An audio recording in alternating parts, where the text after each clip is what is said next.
Respiração é vida. Tudo está exatamente como deveria estar. Tá tudo bem, tá tudo certo. Tudo está no tempo certo.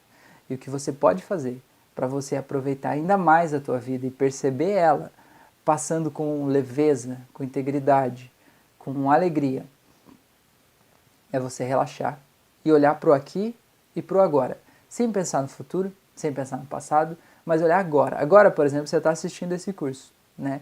Você está totalmente presente nesse curso.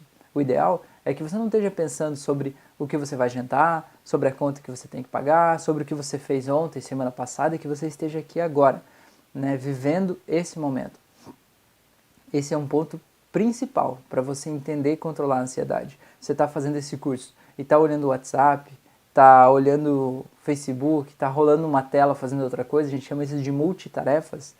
Isso você está passando uma mensagem para o teu cérebro que você não quer ficar focado em uma só coisa, né? Então ele entende que você quer fazer várias coisas ao mesmo tempo. Ele cria várias janelas ali assim. E é como se você estivesse em vários locais ao mesmo tempo, mas de verdade você não está em nenhum local realmente, presencialmente naquele momento.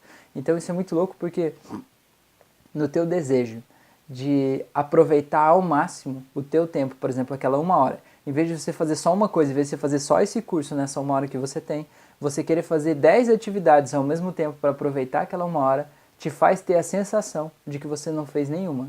Sendo que se você fizesse uma só, seja ela qual for, nessa 1 hora e dedicar total foco e concentração nela, você vai ter uma percepção de que o tempo está bem aproveitado, entendeu? Você vai lembrar daquilo que você fez e você vai ter a certeza de que você estava ali, não que você não estava em lugar nenhum, entende? Porque eu costumo dizer que quando a gente divide a atenção em muitas coisas, é como se você tivesse aí 100% da tua atenção.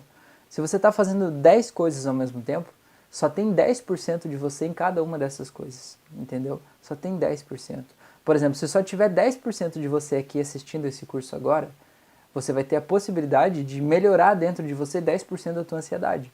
Agora, se você tiver 100% aqui agora, você tem uma chance muito maior de você entender esses processos a fundo, de estar com todas as tuas redes neurais e toda a tua atenção focada aqui, nesse momento, nesse processo de autoconhecimento e se entender de forma muito mais intensa, entendeu? Então, se você é essa pessoa que acha que o tempo está passando rápido demais, relaxa, tá tudo bem, tá tudo certo. Foca no tempo, no que você está fazendo a cada momento. Esse é o principal objetivo. Quando você perceber que você está começando a viajar a tua linha de raciocínio, começando a tentar achar outros passatempos, começando a ficar com a sensação de que você está perdendo tempo ali, que você precisa ver as notificações, ver se alguém te mandou um e-mail, te mandou um WhatsApp, te mandou alguma coisa assim, relaxa e diz assim, não, agora eu estou fazendo isso.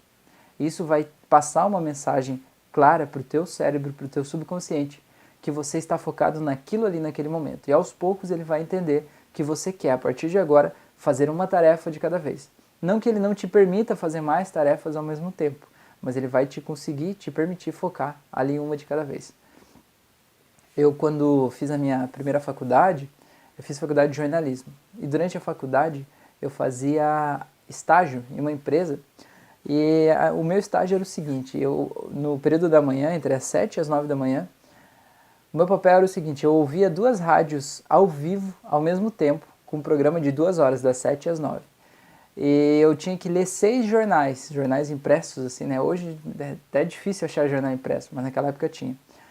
Aí o que eu tinha que fazer? Eu tinha que ver tudo o que aquelas mídias ali falavam sobre a empresa onde eu trabalhava. Era uma empresa pública, uma empresa de água e saneamento, dessas que fazem tratamento de água na cidade, né? E coletam esgoto e tratam, né? Uma empresa municipal de água. Então, assim, eu colocava um rádio nesse ouvido aqui, e eu ficava lendo os jornais. Então, assim, aquele foi um momento que me ajudou a me ampliar, digamos assim, para fazer multitarefas. Eu conseguia ver, ouvir o que as pessoas estavam falando comigo, digitar coisas no computador e ler o jornal, fazer tudo ao mesmo tempo, né? Agora, a pergunta é, será que eu fazia, assim, das coisas que estavam ali no jornal, será que eu conseguia absorver alguma informação que estava ali? Eu não conseguia, eu só conseguia saber se tinha alguma notícia sobre a empresa tal, porque aquilo era a minha prioridade. Mas eu não conseguia aproveitar os programas de rádio, nem os jornais, não conseguia aproveitar nada. Né? No final daqueles minutos ali, daquelas horas, quando eu terminava aquele período, eu não lembrava das notícias do jornal, não lembrava de nada. Eu só lembrava se saiu alguma coisa lá sobre aquilo ali, né? Sobre a empresa. Então é bem louco isso, assim, como é que a gente funciona e como é importante a gente estar focado no momento presente e o que a gente está fazendo aqui e agora. Né? Isso é a atenção total, atenção plena, você está totalmente focado aqui e agora. Tá? Vamos para o próximo item. O próximo tipo de pensamento ansioso que é muito comum é o filtro seletivo. Esse filtro seletivo é o seguinte: digamos que você acredita que o mundo é ruim, que as pessoas são más. Então você consegue ver as coisas somente por esse viés. O teu cérebro ele omite as coisas que não são de acordo com isso que você acredita e ele distorce as coisas que poderiam ser de um jeito diferente, que são mais leves, e aí ele faz você ver de um jeito ruim. Vou dar um exemplo, tá? Vou dar um exemplo que vai ficar mais fácil. Eu acho que sempre com o exemplo fica mais fácil. Imagina uma pessoa que ela foi mordida por um cachorro, tá? Essa pessoa, imagina que ela foi mordida quando era criança. E desde então ela tem um problema com o cachorro. Ela acredita que os cachorros sempre vão morder ela, né? Que os cachorros são maus, que os cachorros são agressivos e que eles mordem as pessoas. Então sempre que ela vê um cachorro, ela evita o cachorro, muda de lado na rua, enfim, ela quer ficar longe daquele cachorro, do jeito que for possível, né? Ficar longe do cachorro. Aí, o que acontece? Essa pessoa, toda vez que ela sai na rua, que ela vai na casa de alguém e ela vê um cachorro, o que acontece? O cérebro dela vai fazer 3 coisas. A programação neurolinguística fala isso, que o nosso cérebro interpreta a realidade. Antes de interpretar a realidade, ele passa ela por 3 filtros dos estímulos externos. 3. Um filtro é a omissão, o outro é a distorção e o outro é a generalização. Então vamos lá, nesse exemplo do cachorro eu vou te explicar isso. Então a pessoa foi lá e viu um cachorro, e o cachorro estava na rua ali brincando com uma criança. Sabe aquela cena fofinha do cachorro todo bonitinho, todo cheirosinho, brincando com uma criança, todo maravilhoso ali e tal, os dois brincando junto? Então, a pessoa vai olhar para aquela cena e ela vai omitir aquela cena, ou seja, o cérebro dela vai olhar e não vai ver. É como se não visse a cena, entendeu? Porque aquilo não está de acordo com o mapa de mundo dela. No mapa de mundo dela, todos os cachorros são agressivos e são maus. Então quando ela vê uma cena fofinha, ou um cachorro brincando com um bebê, alguma coisa assim, ela não vai ver. Ela vai olhar e não vai ver. O cérebro não vai processar, não vai trazer para o consciente dela aquela informação, entendeu? Ela vai omitir. O que acontece? Se alguém chamar a atenção dela e dizer, olha lá, por exemplo, né, a pessoa sabe que ele não gosta de cachorro, dizer, mas olha que cena bonita, um menino brincando com um cachorro e tal, tão fofinhos ali os dois. A pessoa vai olhar, e aí em algum momento o cachorro vai, sei lá, mexer a boca, vai dizer assim, sei lá, porque passou um negócio aqui do lado, ele vai dizer assim, viu? Não, mas olha lá, ó, ele rosnou para a criança, ele fez assim, ó, como se ele quisesse morder, né? Ele não é fofinho assim não, ele parece fofinho, mas ele está querendo morder. O que é aquilo ali? Aquilo ali é uma distorção da realidade, é uma cena fofinha que por um pequeno gesto que ele pegou lá no meio, ele transformou aquela cena numa cena monstruosa, entendeu? Isso é uma distorção. Então o que é esse filtro seletivo? É você distorcer a realidade sempre para fazer todos os fatos ali de fora, as coisas que estão acontecendo fora de você, as coisas que você está vendo na vida, fazer elas caberem no teu mapa mental. Como o exemplo do cachorrinho que estava lá brincando e você dizer que aquela torcida de boca que ele fez assim, ele estava rosnando e queria morder, entendeu? Você adaptou o mundo externo ao teu mundo interno, ao teu mapa de mundo que estava aí dentro de você, entendeu? Então isso é um filtro seletivo, você vê só as coisas que são ruins. Então isso é interessante você ver, será que você não está com esse filtro ativado aí dentro de você? Será que você não está programado para ver só as coisas ruins aí? Você é uma pessoa muito pessimista? Fica vendo que tudo é ruim? Que todas as pessoas são más? Então, pode ser que você esteja aí com esse seu filtro seletivo ativado. O que eu estou aqui para te dizer é que você, não é porque ele está ativado que ele tem que ficar sempre assim, sempre ligado, entendeu? Pode ser diferente, dá para ser diferente, é por isso que você está aqui, para perceber como ajustar esse filtro, como colocar outras lentes talvez na frente desse filtro, para você ver outras coisas que você consegue perceber que com outros filtros você vai ver outras coisas e vai ter outras realidades, né? Como o filtro lá do Instagram, por exemplo, você bate uma foto, quando você coloca um filtro você tem um efeito, você tem uma sensação daquela foto. E se você colocar outro filtro na mesma foto, você tem outra sensação, você tem outro efeito, você se sente de um jeito diferente. Então esse é o poder dos filtros, não importa o filtro que está aí, ele pode ser mudado e a gente vai ter auto-hipnoses aqui logo mais para te ajudar a mudar isso, tá? Próximo passo, o 6º item, é o É o racionalismo emocional. O que é o racionalismo emocional? É quando você filtra o mundo pelo seu sentimento, pelo seu estado interno. Então, por exemplo, imagine que você está triste, certo? Ou que você, deixa eu pegar um outro exemplo, imagine que você acha que o mundo está contra você. Você é a vítima do mundo, todo mundo está conspirando contra você, quase como o primeiro lá a pensar demais nas outras pessoas, né? Mas você tem a certeza aí dentro de você que todas as pessoas querem o teu mal e que elas estão conspirando contra você, né? Que você está se sentindo vítima de tudo. O que acontece? O racionalismo emocional é você interpretar o mundo lá fora a partir do teu sentimento. Aí você racionaliza as coisas que aconteceram lá fora conforme a tua emoção atual, entendeu? Então não importa o que as pessoas façam lá fora, quando você acredita que você está triste ou que você é a vítima do mundo, você sempre vai encontrar uma forma de achar uma justificativa, uma explicação racional para o que as pessoas fizeram e sentiram a partir do que você está sentindo agora, entendeu? Então você vai explicar os atos dos outros a partir dos teus sentimentos. Eu sei que parece loucura, eu sei, mas é loucura mesmo, entendeu? Loucura não no sentido de loucura da palavra, do termo, da psicologia, mas loucura no sentido de que não faz sentido. Eu sei que você sabe que não faz sentido, mas ainda assim você se sente assim, não é? Se você soubesse e conseguisse aplicar tudo que faz sentido na tua vida, você não seria ansioso, né? Mas isso é natural pra gente. A forma como a gente vai interpretando o mundo vai mudando e a gente vai mudando em relação a tudo isso. Então, racionalismo emocional é você tentar interpretar o mundo, racionalizar sobre o que as outras pessoas fazem a partir das tuas próprias emoções. Louco. Próximo item, são mais dois, tá? O 7 é culpa. E aqui, a culpa tem dois tipos de culpa também. A culpa que você sente culpa de algo que você fez um mal para alguém em algum momento, ou você coloca a culpa nas outras pessoas. Você sempre quer achar um culpado sobre o que aconteceu e por que aquilo aconteceu daquele jeito, entendeu? Então, por exemplo, você fez uma coisa lá no passado que prejudicou uma pessoa. Então, é muito comum que você se sinta culpado por aquilo lá. Você fica remoendo na tua cabeça o pensamento de se eu pudesse voltar lá e fazer aquilo de um jeito diferente, talvez ia ser diferente, ia ter um resultado diferente, não ia ter causado aquele mal para outra pessoa, né?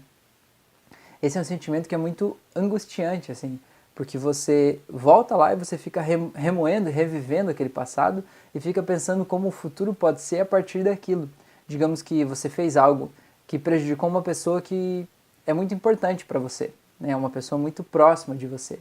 Aí você fica pensando que talvez o teu futuro vai ser prejudicado em função do que você fez. Vamos lá, você tinha um relacionamento que você gostava muito dessa pessoa e você em um momento traiu aquela pessoa.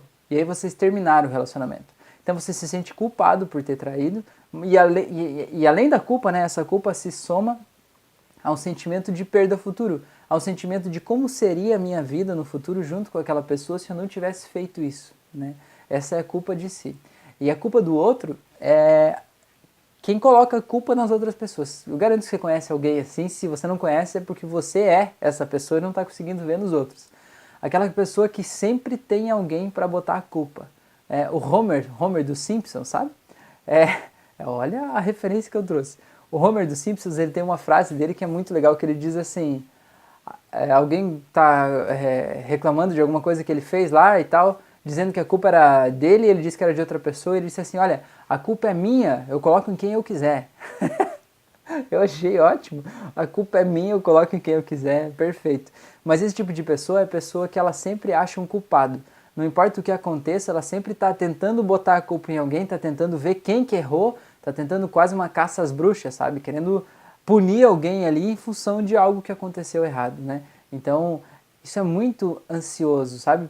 Sabe por quê? Porque quando você tenta ficar achando o culpado pelo que aconteceu, você meio que distancia de você a capacidade de resolver aquele problema, sabe? Porque quando você olha para os fatos, você percebe talvez no processo o que aconteceu de errado e talvez você possa mudar aquele processo para das próximas vezes não acontecer aquele mesmo resultado.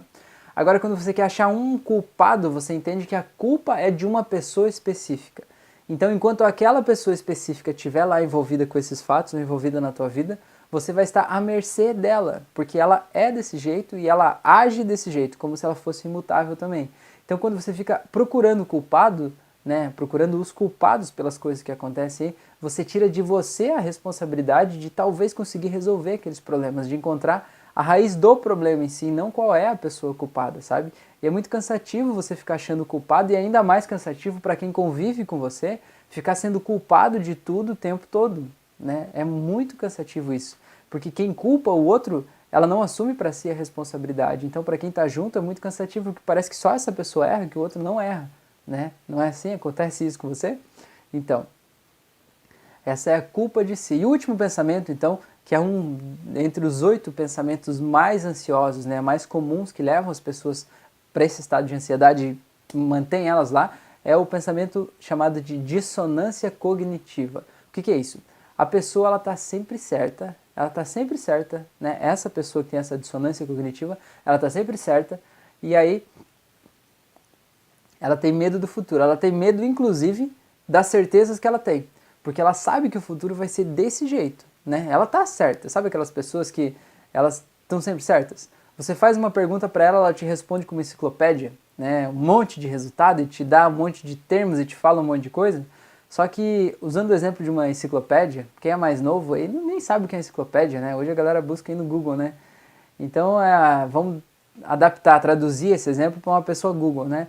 Aquela pessoa que você digita uma pergunta lá, ela te dá 5 milhões de respostas, né? Só que daqueles 5 milhões de respostas, tem um monte de resposta lá que não faz sentido nenhum, tem um monte de coisa errada ali, né? Tem um monte de coisa que não tem nada a ver com o que você pesquisou, né?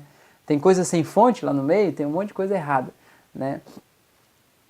E essa pessoa que ela tem isso de dissonância cognitiva, ela sente que ela é mais inteligente que todo mundo. Ela é mais inteligente que as pessoas ao seu redor, ela é mais rápida, ela é mais eficiente. Todo mundo em volta dela é burro, é mesquinho, é ignorante. Todo mundo dela é lento, né, e devagar, né? Todo mundo em volta dela é assim, e só ela que é essa pessoa assim mais inteligente.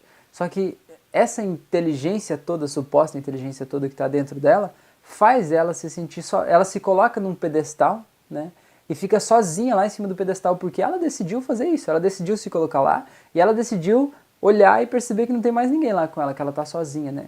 Isso causa uma ansiedade muito grande, entendeu? É muito cansativo ser essa pessoa que está sempre certa, né? E esse é o pensamento oitavo, o pensamento mais comum, que é o da dissonância cognitiva. E aí, me conta aí, como é que tá? Você se encontrou em algum desses 8 pensamentos? Você percebeu alguma coisa da tua vida que fez você identificar alguns tipos de pensamento, algumas coisas que estão te deixando assim mais ansioso? Então, se você está pronto para isso, agora na próxima aula, eu vou te dar algumas pequenas dicas de como você controlar esses pensamentos ansiosos para que eles não cresçam aí dentro de você, para que eles não virem uma bola de neve, como você pode mudar a tua forma de se relacionar com eles. Eu digo umas pequenas dicas porque a próxima aula é uma aula introdutória sobre o controle dos pensamentos. E aí vão ter aulas específicas sobre ferramentas específicas de controle de pensamentos ansiosos. Te espero lá, hein? Até mais!